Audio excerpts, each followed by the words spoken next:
After Windows ME, Microsoft didn't just need a win, they needed redemption. In 2001, Windows had a trust problem. Home users were frustrated, businesses were cautious, and the reputation of consumer Windows was hanging by a thread. Then Microsoft released Windows XP, and everything changed.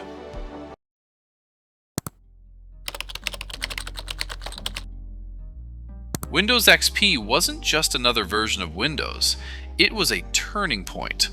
The moment Microsoft finally unified everything they had been building toward for over a decade.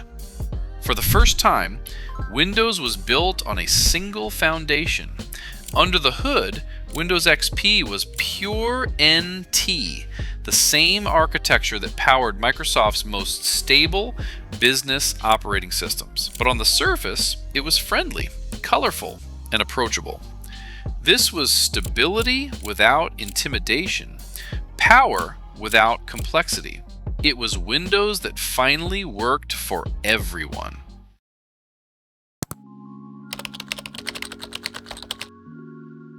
When Windows XP launched, it immediately felt different. The new interface was bold and modern.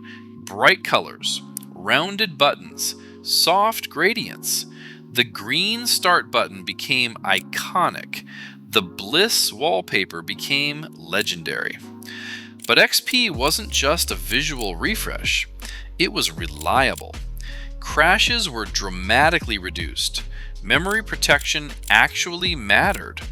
Applications stopped taking the entire system down with them. For users coming from Windows 98 or Windows ME, this felt like stepping into the future. And for businesses, this was the moment they finally trusted Windows on a massive scale.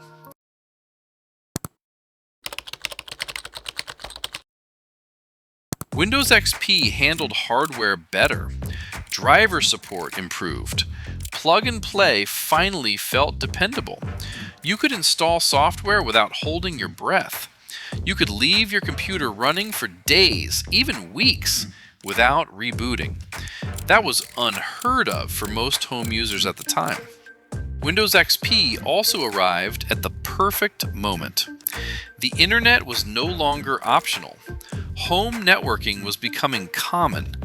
Digital cameras, printers, scanners, and USB devices were everywhere. XP handled all of it. Gaming thrived on Windows XP. DirectX matured. Compatibility improved. It became the default OS for gamers, creators, and professionals alike. And then something unexpected happened. Windows XP refused to go away.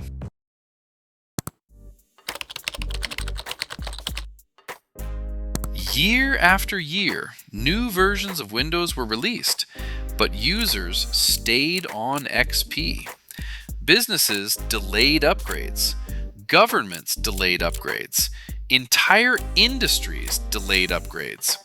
Even after official support ended, XP kept running in factories, hospitals, ATMs, and offices around the world.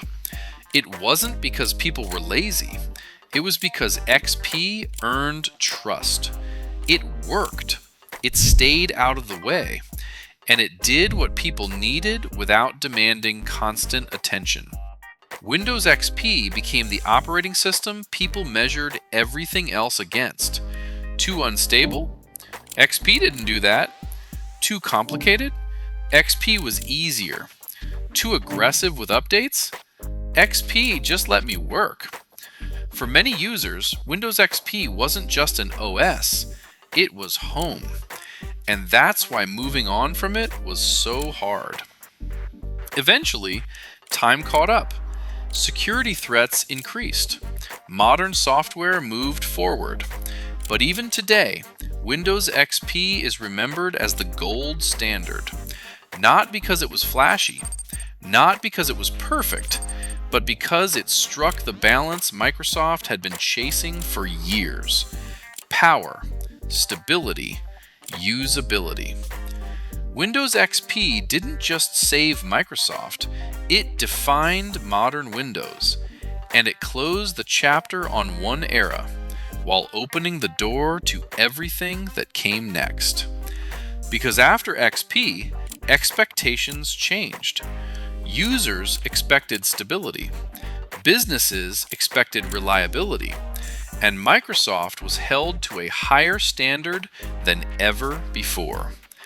That pressure would shape the next release, a release filled with ambition, a release filled with bold ideas. Windows Vista is next, and its story is very different. If you're enjoying this Windows Through the Ages series, make sure to like the video, subscribe to the channel, and drop a comment. And if you want to actually experience dozens of other operating systems without touching your main PC, check out the ultimate USBs at bootableusbs.com. Windows XP wasn't just a comeback, it was the standard.